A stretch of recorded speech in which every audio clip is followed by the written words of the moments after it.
A kingdom measured in debts. It began with a revelation whispered through the corridors of a fading court. The kingdom, once proud and prosperous, owed more than it owned.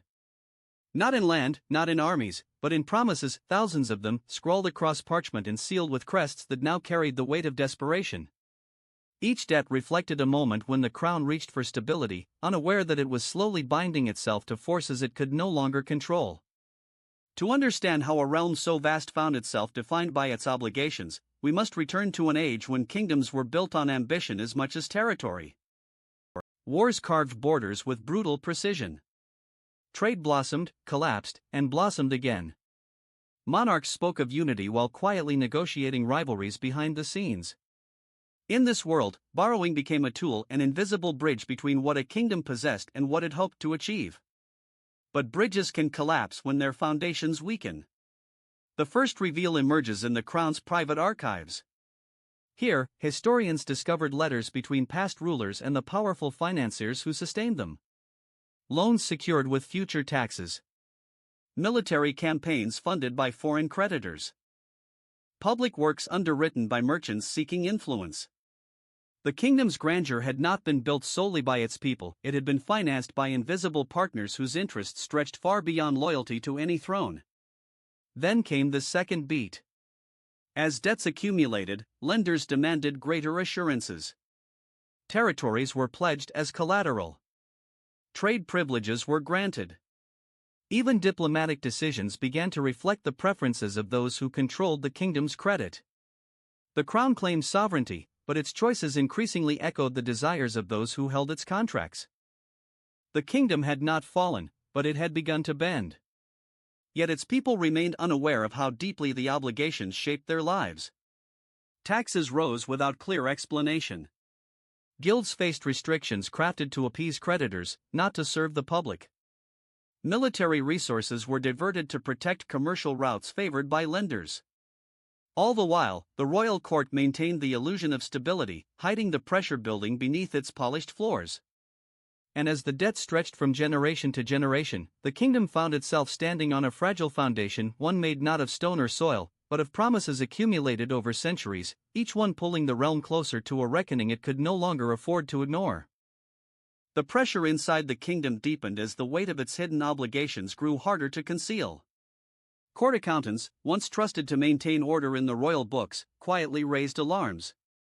They discovered discrepancies between the debts listed in state ledgers and those tracked by foreign financiers. Dates did not align.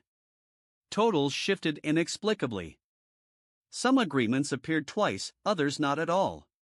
What had been framed as careful governance now revealed itself as a tangle of competing promises, none of them fully honored. As the reveal continued, ministers uncovered treaties that had been altered over decades to appease creditors. Portions of trade revenue had been pledged in overlapping contracts, leaving the kingdom committed to impossibilities. The discovery sent a shock through the council. Stability had been built on illusions. Growth had been an echo rather than a reality. And yet the court had continued borrowing, believing future prosperity would compensate for present obligations. Outside palace walls, early signs of conflict appeared. Merchants felt the strain when tariffs were abruptly raised to cover interest payments. Farmers faced new levies designed to fill treasury gaps. Guild leaders protested restrictions that stifled their industries, claiming they were crafted to appease lenders rather than serve the public good. The people sensed something was wrong, though they could not yet see the scale of the problem. The kingdom, once admired for its prosperity, now felt tightened by unseen hands. Tension sharpened when envoys from a powerful creditor state arrived at the royal court. They carried demands wrapped in diplomatic courtesy but firm enough to shake the throne's confidence.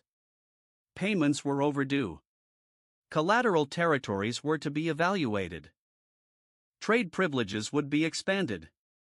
And if the crown resisted, the creditors hinted at consequences that extended far beyond finance, alliances reconsidered, borders tested, rival states emboldened. The message was unmistakable: debts were no longer numbers. They were leverage. Within the administration, the conflict deepened. Some advisors urged negotiation, believing the kingdom could still preserve autonomy through compromise. Others argued that the realm must break free from its obligations entirely, even if it meant defaulting and facing retaliation. The council split into factions, each convinced that the other risked destroying what remained of the kingdom's stability. The crisis escalated further when a confidential report leaked to the public. It revealed that the crown had pledged portions of a beloved coastal province as collateral for an especially large loan. Citizens erupted in outrage. Protests filled the streets, fueled by fear that their homeland might be carved apart by agreements made behind closed doors. Trust in the monarchy eroded faster than officials could respond. And yet, the debts continued to accumulate interest each day, silent, relentless, and unignorable. The kingdom stood at the edge of a precipice.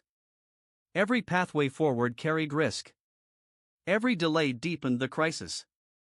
The tension now reached the point where one question overshadowed all others: could the kingdom reclaim control over its future, or had its promises already written the end of its sovereignty? The kingdom's crisis erupted into full conflict when the coalition of creditors demanded immediate enforcement of several long-dormant clauses, provisions buried in centuries-old contracts that granted them extraordinary rights in moments of default. What had once seemed like harmless legal flourishes now revealed their true force.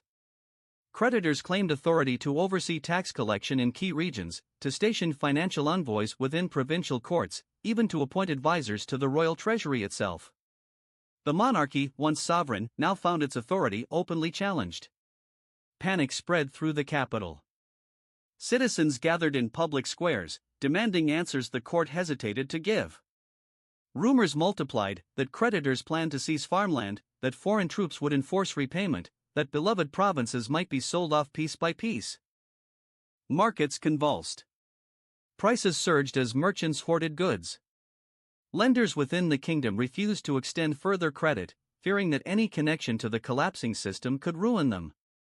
What had begun as quiet whispers in the archives had become a national crisis felt in every household. Inside the palace, the conflict reached a fevered pitch. The council fractured into rival camps. One faction, led by seasoned diplomats, argued that accepting the creditors' terms was the only way to avoid immediate ruin. They saw compromise as survival. Another faction, rising, passionate, and resolute, declared that surrendering to foreign financiers would mark the end of sovereignty itself. For them, default was not a catastrophe but a declaration of independence. Between these extremes stood the monarch, pressured from all sides, aware that any decision could fracture the kingdom beyond repair. Beyond the court, the crisis spilled into the streets. Provincial leaders, angered by the revelation that their lands had been pledged as collateral, announced they would resist any foreign oversight. Some drafted charters asserting partial autonomy. Others threatened to withhold taxes altogether. The kingdom's unity, once maintained through tradition and shared identity, now frayed under the strain of promises made generations earlier. Foreign powers watched closely. Rival states saw opportunity in the kingdom's vulnerability. Allies hesitated, uncertain whether supporting the monarchy would stabilize the region or entangle them in its debts. Diplomats flooded the borders, attempting to gauge how far the kingdom might bend or break. Every whispered conversation, every courier dispatched at night, hinted that Europe sensed a shift in the balance of power. The tension reached its breaking point when a small but influential province announced it would no longer recognize the authority of the crown until the debt crisis was resolved transparently. Its leaders cited ancient laws protecting their autonomy. They accused the monarchy of neglect, deception, and reckless dependence on foreign lenders. The declaration sent shockwaves through the realm. If one province could defy the crown, others might follow. Inside the treasury, clerks worked through nights lit by fading candles, desperately trying to reconcile accounts and locate assets that might calm the storm. But the numbers refused to align. Debts layered upon debts revealed a truth no decree could soften. Even if the kingdom liquidated its most valuable holdings, it could not fully repay what it owed. The buildup intensified further when an intercepted letter surfaced, written by a senior creditor, detailing plans to privatize entire sectors of the kingdom's economy as repayment. Mines, ports, forests, workshops, all listed as negotiable assets. When the document leaked, fury ignited across the population. The people realized their future was being traded like merchandise. And so the kingdom stood suspended between collapse and revolt, its identity strained by obligations older than any living memory. Every voice, from palace corridors to distant villages, demanded resolution. Yet no path forward seemed free of peril. The reckoning approached, carrying with it the question that would determine the fate of the realm: would the kingdom reclaim its destiny, or would its debts finally demand a price too heavy to bear? The reckoning came when the monarch, weary from sleepless nights and burdened by the weight of generations, summoned representatives from every province, guild, and creditor nation to a single decisive summit. The hall, usually reserved for coronations and treaties, filled instead with suspicion, urgency, and a fragile hope that any resolution, might prevent the kingdom from shattering. Every delegate carried their own fear: losing autonomy, losing wealth, losing the identity of a realm that had endured for centuries. The climax began when the monarch addressed the assembly not with grandeur but with unvarnished truth. They admitted the full scale of the debt crisis, acknowledging the failures of past rulers and the hidden compounding of obligations that had quietly eroded sovereignty. It was a confession no ruler had made before. The silence that followed felt like a held breath across the entire realm.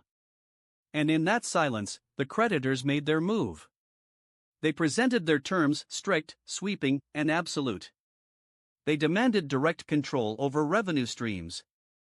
They required oversight of key institutions. They insisted on territorial concessions if payments were missed. The terms would stabilize the finances, they claimed, but at the cost of the kingdom's independence. For many in the room, the proposal looked less like repayment and more like conquest by ledger. But the kingdom did not bend. Provincial leaders stepped forward, refusing to accept a future defined by foreign mandates. Guildmasters pledged temporary levies to support immediate obligations. Merchant houses offered emergency credit under transparent conditions. Even members of the court, once divided, united around a single principle: sovereignty could not be traded, not even to avoid catastrophe. Their collective stand shifted the balance of the room. What had seemed an inevitable surrender now cracked open a new possibility. The final turning point came when the monarch unveiled a radical plan. The kingdom would restructure its debts unilaterally. All contracts would be renegotiated publicly. Any lender unwilling to accept revised terms would be compensated not through territory or control, but through long-term bonds backed by future growth. It was a gamble that defied centuries of precedent. But it was anchored in one truth: if the kingdom was to survive, it had to reclaim authority over its own future. The creditors, stunned by the unity on display, realized they could not enforce their demands without risking widespread revolt and the loss of their investments. One by one, reluctantly, they agreed to negotiation rather than domination. The crisis did not end overnight. But the kingdom did not fall. The resolution unfolded slowly. New economic councils formed, balancing power between provinces and the crown. Transparent budgeting laws replaced the opaque traditions that had long concealed obligations. Citizens gained a clearer view of the choices that shaped their lives. And though the debt remained, it no longer controlled the kingdom. Instead, the realm began rebuilding on a foundation of honesty and shared responsibility. This transformation echoes into our world today. Nations, households, and institutions still struggle with the weight of promises made in better times. Debt can bind, distort, and consume, but it can also force clarity, unity, and renewal. Subscribe to join the journey.